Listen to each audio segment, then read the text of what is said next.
Admiral Kethvar had commanded the hegemony's greatest dreadnought for 3 decades, yet he had never encountered a species quite like humans. The creature before him, though creature seemed inadequate, stood barely chest-high to his towering, Vorthak frame, its pale skin unmarked by the ritual scarification that denoted rank among civilized species. Yet something in its dark eyes made the seasoned commander's secondary hearts skip a beat.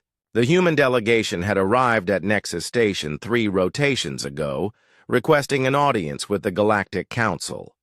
Standard procedure for newly discovered species: present their technology, demonstrate their worthiness, and accept whatever.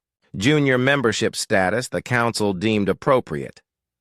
Most species begged for even the most basic trade agreements. These humans had done something unprecedented. They had politely declined the Council's initial offer. "You seem confused by our response," the human ambassador had said during their first meeting. She was small, even by human standards, introduced as Dr. Sarah Chen, with graying hair and an unassuming demeanor that had initially led Kethvar to dismiss her as inconsequential. That had been his first mistake. "Not confused," Kethvar had replied through his translation matrix, his 4 eyes studying the bipedal aliens with their peculiar forward-facing vision. "Concerned. The hegemony offers protection, trade routes, and technological advancement. To refuse such generosity borders on irrationality." Dr. Chen had smiled, a curious expression that somehow managed to convey both amusement and something the Admiral couldn't quite identify. "We appreciate the offer, Admiral, but we've noticed something interesting about your fleet deployments." That conversation had led to this moment, 3 days later, aboard Kethvar's flagship. The human stood in his private strategic chamber, surrounded by holographic displays showing the positions of every hegemony vessel within 50 light-years. Standard operational security dictated that no alien should ever see such classified information, yet Kethvar found himself strangely compelled to hear what this diminutive being had to say. "Your defensive formations are impressive," Dr. Chen continued, her voice barely above a whisper. "Overlapping fields of fire, redundant shield coverage, perfect coordination between capital ships and support vessels." She paused, moving closer, to examine a tactical display. "But there's something you're not showing us." Kethvar's mandibles clicked, a sign of irritation among his people. "The hegemony's military capabilities are not subject to... Why do you hide your shields?" The question hung in the air like a gravity well, pulling all other thoughts into its inescapable influence. Kethvar felt his auxiliary brain stumble over the simple words, while his primary consciousness reeled with implications he didn't want to acknowledge. "I'm not certain what you..." "Your ships generate standard deflector barriers," Dr. Chen interrupted gently. "Quite good ones, actually, but that's not what I'm talking about." She gestured to a section of the display showing energy signatures from his fleet. "These readings suggest something else entirely, something you activate only when you think no one is watching." The Admiral's silence stretched between them like a chasm. In that moment, he realized that humanity's request for an audience had never been about joining the Galactic Council. It had been a test. And somehow, impossibly, the hegemony was the one being examined. "How long have you been watching us?"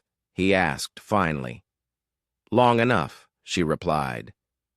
"Your people discovered faster-than-light travel approximately 4,000 years ago. You've conquered 17 star systems, absorbed 12 alien species, and established yourself as the dominant military force in this sector. Very impressive. Her tone remained conversational, almost friendly. But you've never once fought a war without your true defensive capabilities. Kethvar's secondary hearts stopped entirely. The human couldn't possibly know about the null fields, the quantum distortion barriers that rendered hegemony vessels effectively invulnerable to conventional weapons.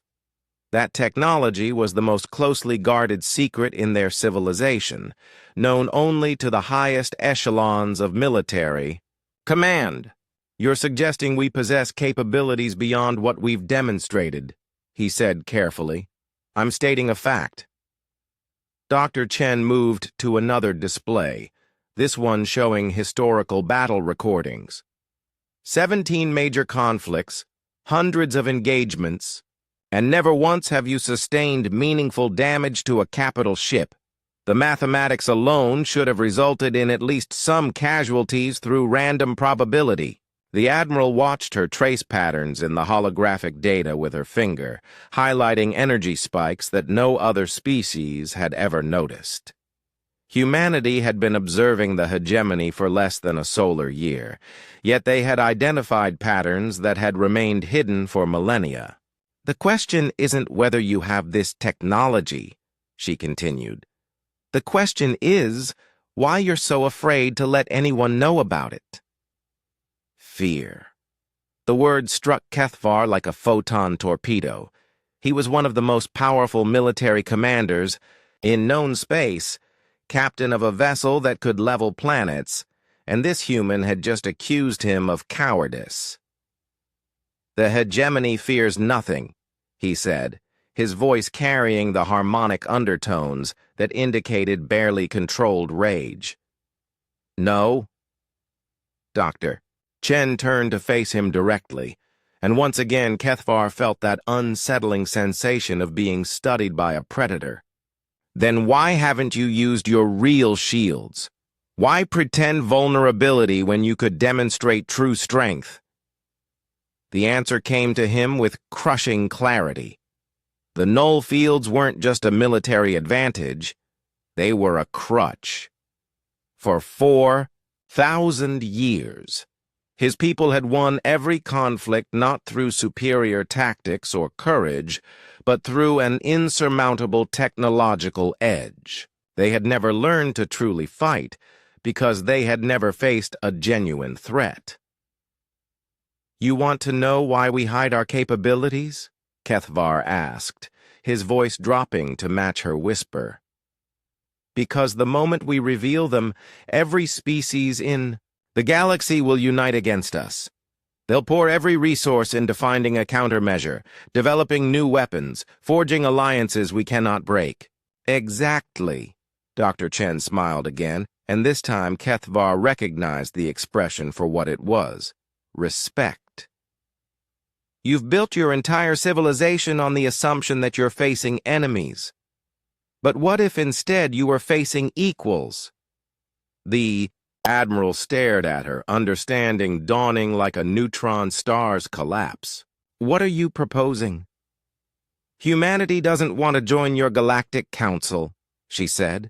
We want to invite you to join ours. There are 17 other species out there, Admiral, species that developed true defensive capabilities without hiding them. Species that learn to fight as equals rather than conquerors. She gestured to the star charts surrounding them. The galaxy is much larger than your hegemony imagines, and there are threats coming that will require all of us working. Together, threats that can pierce even null-field barriers. Kethvar felt his worldview shift like tectonic plates rearranging a planet's surface. How do you know about? Because we developed them too, Dr. Chen said simply. About 300 years ago. We called them Alcubierre barriers. And they nearly destroyed our civilization, not because of external enemies, but because we stopped challenging ourselves. She moved toward the chamber's viewport, gazing out at the stars beyond. That's when we learned the most important lesson in the universe, Admiral. True strength isn't about having better shields than your enemies. It's about being brave enough to fight without them when necessary. The Admiral followed her gaze to the infinite expanse beyond his ship, seeing it perhaps for the first time not as territory to be conquered, but as an ocean vast enough to contain allies he had never imagined possible. "Tell me about these other species," he said quietly. Dr. Chen's smile widened. "Now that, Admiral, is a conversation worth having."